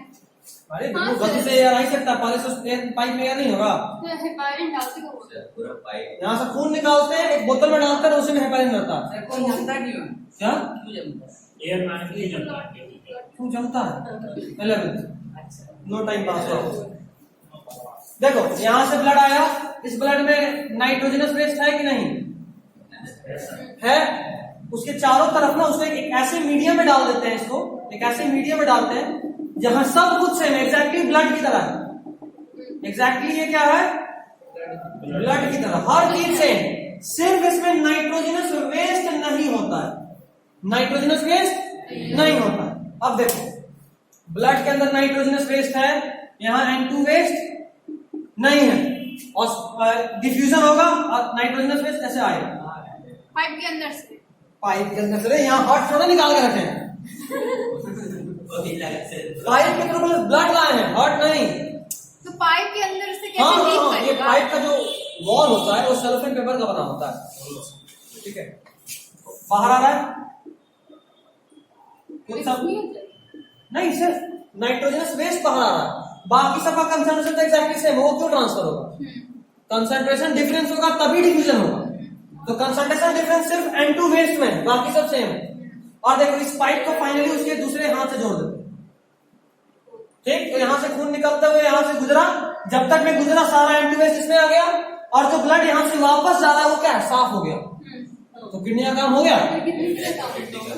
5-6 घंटे का प्रोसेस है। सारा खून धीरे धीरे बाहर आता है, साफ होता है, वापस आता है। बीच में कोई कुछ हो गया तो मर जाएगा। नहीं इतना आसान नहीं है, सर उसमें किडनी हर 6-7 दिन पे ये करवाना होता है, क्या?